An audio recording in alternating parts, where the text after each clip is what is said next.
get this set up to show you guys a little bit better. Okay. Siphon port. The way this works, okay, your wand goes here, your pressure washer goes here. When you have a large volume of water flowing fast through here, there's a little ball that'll get sucked down from the stream, causing a vacuum on that ball. The ball is normally in the up position, normally in the off position, up, pushed up by a spring, little metal spring. When the water in large volumes is going past here, then it makes a vacuum and it overcomes the pressure of that little spring, and the ball gets sucked down, causing a vacuum up here, which then allows your fluid to get siphoned in from your chemical tank. That works only with large volume tips.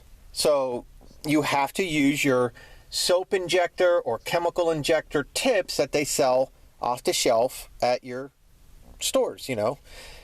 You can't use the pressure tips, because the pressure tips keep the water backed up in here, and so backed up water coming out under high pressure causes the ball to go up, stay up. There's no massive amount of volume passing by, so it doesn't make the suction or the vacuum to pull the white ball down.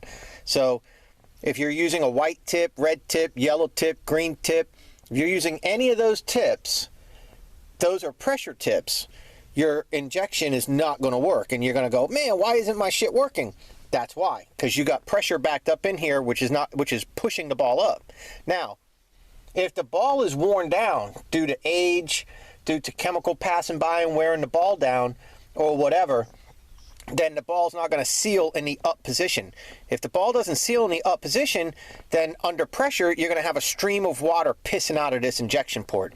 So when you fire up your pressure washer in the morning, you know, before you leave your house or whatever, hook up the garden hose real quick, and fire up your pressure washer real quick, and just make sure that the ball's sealed. Okay, just make sure the ball is sealed. If not, then as soon as you hook up your siphon tube and you don't even realize it, and you go into the backyard, no matter what you do, if you're not with the black tip or the second story pink tip doing chemical injection with the handle squeezed in so water's flowing, then the water is going to be stopped. The pressure washer is going to do its job to build pressure. The white ball is not going to seal, and you're going to have a piss of water going back into your tube, going back into your chemical injection tank or your chemical tank, and that will dilute your chemical, overflow your tank while you're not knowing that you're doing that, and put chemical and soap and bleach and shit all over everything, and completely waste your money because you just diluted your bleach down to nothingness. So always make sure before you leave your house that you can fire it up and there's no stream of water coming out of here. All right.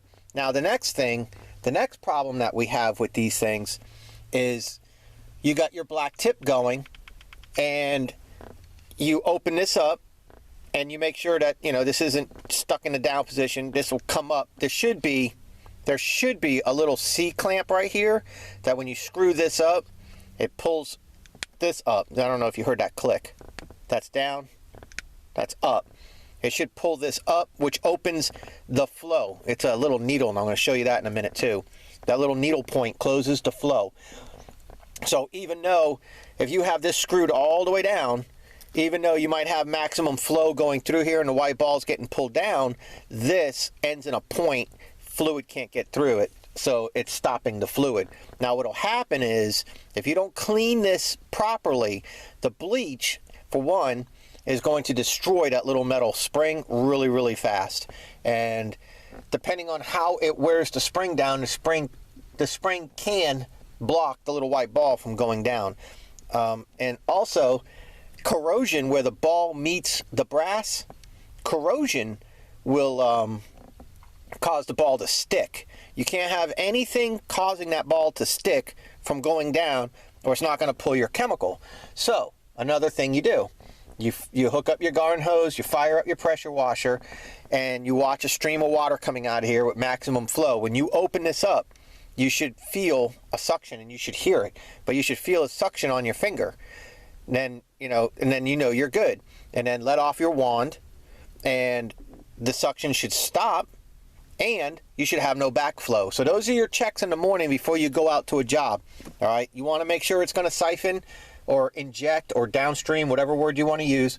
You want to make sure that it pulls your chemical in from the chemical tank properly, and you want to make sure that it doesn't overflow your chemical tank or dilute your chemicals by that ball. And it all has to do with that ball, and it all has to do with corrosion, and it's really fast. So how do I stop the corrosion myself? Well, here's what I do. I have a separate hose. So when I'm done pressure washing, I don't, house washing, whatever, and I'm using bleach and stuff, I don't use pressure tips.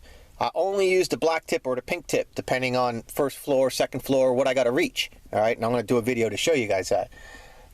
When I go to rinse, the only thing I do differently is I shut the bleach off, and I rinse with the same pressure, just like pretty much garden hose pressure. My job is only to reach what I need to reach. I'm not trying to pressure anything. I'm letting the chemicals do all the work. So what I do is I leave this open, I pull the hose off for the chemical tank, and I stick it back in the chemical tank, and then I have a bucket of clean, fresh water, and I pull a hose from that bucket and I stick it in here.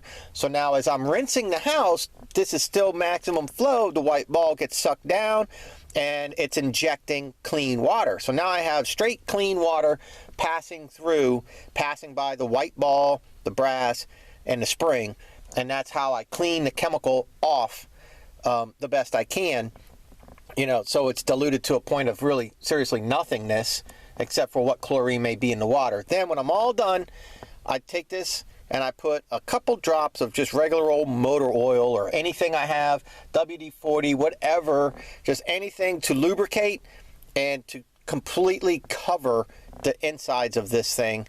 So it's all covered with some oil, some lubrication or whatever, and that buys me the most amount of time. No matter what I do, I can't seem to be able to go more than 10 to 15 houses, and I got to buy a new rebuild kit. Now, the company that I go to said that they changed their vendors because they're having too many problems with it themselves. And so they changed their vendors. So I probably have a bad egg here. But anyways, that's how your siphon works. So if you're having problems with your siphon, you have to be able to clean, reach and clean it out. Some people stick the thing down there. Let me show you something real fast. All right. So this video is going to be understanding your downstream injection, how to install the rebuild kit, and how to do your general maintenance. So that's what we're going to do here. So you take this off. And this is another reason why I like to buy used trucks, because I don't give a shit. It's a used truck. I don't care. I mean, it's not greasy and oily, but it's probably wet still from this morning's test. There, I took that off. Now you can take this off, okay? See how this goes to a needle right here? I don't know if you can see that. That goes to a point. So if you think you can start shoving stuff in here to break the ball up, to release the ball from the corrosion, you can't. You're only hitting here. It's only a coincidence if the ball comes free, because that's solid. That's a solid piece right there. It's actually open on the ends, almost like a carburetor injection. And now here's a little O-ring right there. And like I said, it goes to a point.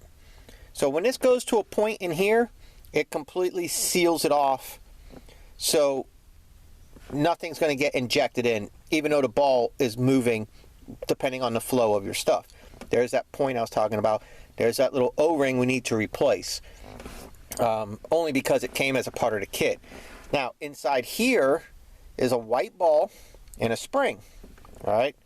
To get to it, sometimes that'll be stuck. If you take this off, like I just did, unscrew this all the way, wiggle this out, pop this out, you could take a fine drill bit or a fine point, a nail, a really small Allen head, and you can push down in there, and that's how you can pop the ball free. I don't know. Let me see if you guys can see in there. Well, there's a little white ball in there, and then behind that little white ball is the spring that pushes the ball up. Well, the ball might be stuck up because of corrosion. So at this point, you can push something in there to release the ball. And then you might feel spring back and pop, and then there you go. And then put this back in. You don't have to do a rebuild kit. Put this back in, screw this back on, fire your pressure washer back up, turn your garden hose back on, fire your pressure washer back up, and make sure this is open the way it's supposed to be. Let me see if it is. And then when you fire it back up, maximum flow, you got your black tip on your wand, squeeze the handle, hold your finger over here, or wait, squeeze the handle, the ball will go down, you should hear it sucking in, and then your finger, you'll feel the suction. And then let off the tip, let your hand off here, make sure the ball goes back up like it's supposed to, boom, you're done. You just saved yourself from having to buy a rebuild kit, and now you can go do your job. That happens sometimes, all right? So you got to be careful with that. Now, you take this off, like I did before, all right? Take this out, like that. And then the next thing to do will be your wrench. Like I said, you can use a 14 millimeter, you can use a 9/16. Break this free. Sometimes it's easier to do it on your actual machine. Boy, that's not easy to do right now. Give me 1 second. Let's see what I can do here. Okay, I got it. Now you got to be really careful because there's a spring in the ball and you don't want to lose either one. In this situation though, I got a new spring and ball to put on, so it doesn't really matter. But if you ever want to take this off for any reason, understand there's a spring in the ball. Okay? There's the ball. There's the spring. Now, the first thing we want to look for is the ball. There's some debris in there. That debris could have been what was clogging up the reason, the ball wasn't sealing. Okay, so I blew on it and there's the little ball. So here's the little ball. And that little ball will wear out. And it'll get stuck in that beveled edge. Alright, so remember the ball goes in this way. Just like that. And did you see how it was stuck? It should be able to just fall like that. It should just fall right out. But it didn't. Because it was stuck in there because the ball's getting smaller in time. It's wearing down from dirt being in my chemical tank to just the water, flowing by it. Water is what made the Grand Canyons. You know what I'm saying? So water is very strong, and these things are plastic. They're not going to last underwater. So, the water flowing by, it wears them down, and the little ball gets stuck in that circle. So there you go. All right. So we're going to replace the ball. So we'll put this here, and then you got the spring. Here is the spring. We're going to replace this spring too. The spring will cause corrosion because the springs are metal. And they'll rust in there and they'll start causing corrosion. So there's a little spring, and that just sits in here where the little chemical port is. So, I just hit the camera. So that's it. That's how the chemical injection works. That's what it looks like inside. There's some debris in there. We need to get that out with a pick. That's old Teflon tape. We need to make sure that that's not stuck in there. And there you go. So now the next thing we need to do is put it all back together. And the first thing we start with is we get this O-ring off and we put the new O-ring on. And it still has some oil on it, but let me see if I can't open this up too quickly here. Doesn't take me too much time. I don't even know. I used to have a knife in here. I don't have my knife in here anymore. Jeez, I wonder if I can even open this thing. I don't have anything in here actually to open this. Oh, that worked. Stuck the point through.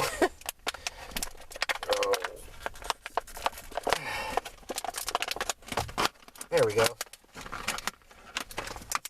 The one good thing about shit that's made in China, the plastic cases and all that, it's cheap shit. So I'll use this little dental pick here, like this. So we'll take this little O-ring out if we can, without jamming ourselves up.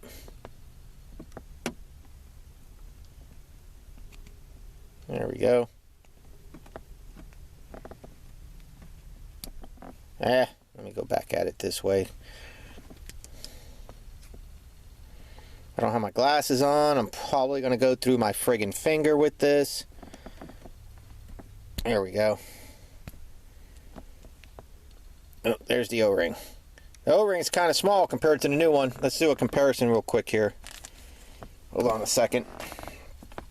Looks like the O-ring's wearing out too from going up and down every time I turn on or turn off my my siphon. You know, and then you turn it off and you do pressure washing, you know, like concrete and stuff like that. And so you have an assload of pressure going on. So let's be really careful not to lose this. All right, so here's the O-ring. Here's the new O-ring versus the old O-ring. So, I don't know. But we're going to put the new O-ring on. That goes on here, and that's not going to be the easiest thing in the world to put on, and you don't want to use tools. Just use your fingers, work it on best you can. Don't lose it. And don't use any tools, because if you use tools, you're liable to gouge it up, and you're going to have leakage. So there we go. O-ring is on. That's one. Excuse me. The next thing, you got the ball. New ball left hand, old ball right hand. They look about the same, but we know they're not, because it was sticking and giving me a problem. And you got the spring. So you got the ball and you got the spring. Nice new shiny spring. So we got this. The spring has to be straight. You got the ball. Put the ball nice and straight right on your spring. And really you're done. Now the only other thing you got to do next is you got to put some Teflon tape on this. Oh wait, I need to clean that out first. Sorry, my bad. Getting ahead of myself. Another thing you can do too, I'm going to end up putting the ball in here first before I put it all back together. I'll put the ball in here and the spring and hold it, and I'm going to put the main housing on top. So let me Teflon tape that. So you guys learning anything today? I hope so. I'm not doing this for my health. So a little bit of Teflon tape just to make sure that she seals up nice and tight like a fish's butt. There we go. And let me get this ball. New ball up here. New spring up here. And let's just make sure that we're clean.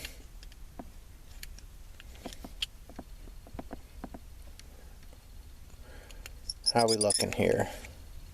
Looking pretty good.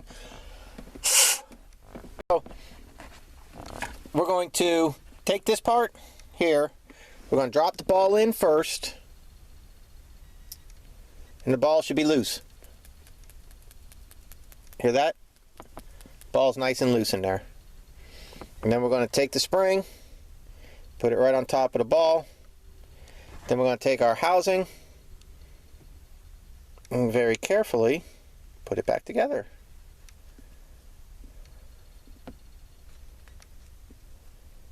Alright, how are we doing? We looking good? So far we're looking good. We'll put our wrench to it. Don't have to go real tight.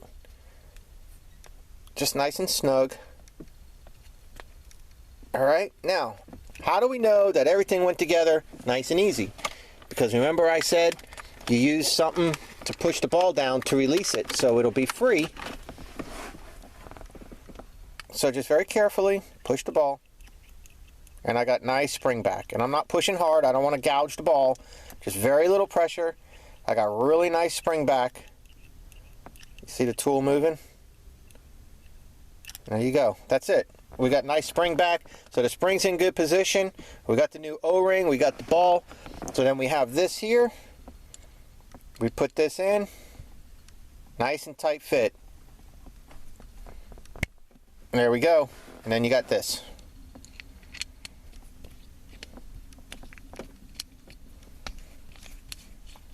And we're done.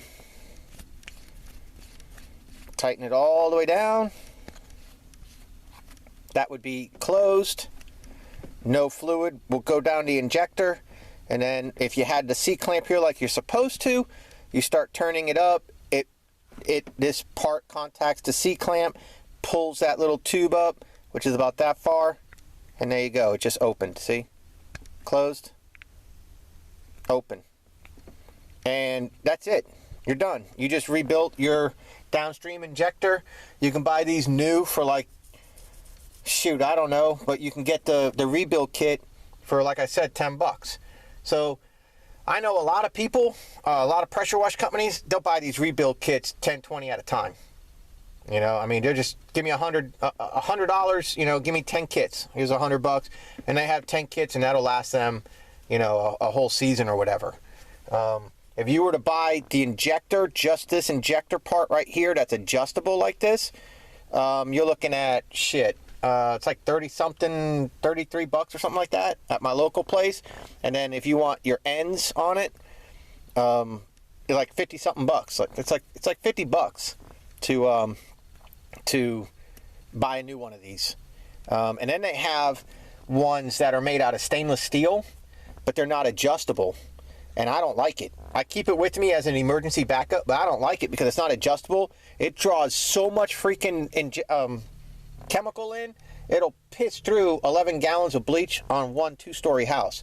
And normally 11 gallons of bleach, I'm making $600-700 on that when I use this injector, because it comes out much less bleach. So you know, you don't have to sit there. It's more time. You know, you put your chemical on, you start at one part of the house, and by the time you get done in chemicaling the entire house, when you go back to the beginning, it's about time to rinse. You know, it's not about rushing and using pressure. It's just, you know, just soak your house, let the chemical do its job, and go back and rinse. And then I go back with a backpack sprayer and spot spray troubled areas that might not have gotten clean as quickly as I would like. So that's it. We just rebuilt our Downstream chemical injector. And I hope you guys got some good stuff out of it. Now, you can't see, but in here is an O-ring. All right, and what happens is that O-ring will fit around this when you stick something in here, just like this. So there's an O-ring in there, and there's O-rings at the end of your wand where you put your tips. Those are 1/4 inch, and these I think are like maybe 3/8 or something like that. So if you ever put your stuff in there and then this is leaking and it's just leaking and leaking, you got a torn or missing O-ring. So you'd have to put a new O-ring in there. I don't know if you can buy these O-rings at Home Depot or Lowe's, but I know you can buy them at a local pressure wash company. Just got to buy them for the right size. 1/4 inch is the typical end of a wand, and then these are like I think 3/8 or 7/8. I don't know. I don't know what the fuck size they are. Sorry, watch my language. I don't know what size they are. I just go in there and I buy a bag at a time, a bag of each, and I just keep them with me because they do wear out. So, okay. Hey guys, all right, I'm at my customer's house, and I got the injection, you know, the Downstream injector back in line. I have the garden hose on, so if you listen, water's flowing through. And at the end of the pressure hose, I don't have the wand, so water's just free flowing right now. So we have what you would call maximum flow. Now, this is closed, and there's no water coming out. Okay, so we're good. When I open this, hear that? And I have suction. See it sucking on my finger right there? See it pulling my skin? And that's going to actually be even more suction when the pressure washer's on, because there'll be even more flow. So, but I'm going to go ahead and shut this down. Well, no, I can leave it open. I pull my hose from my chemical tank. I put that on.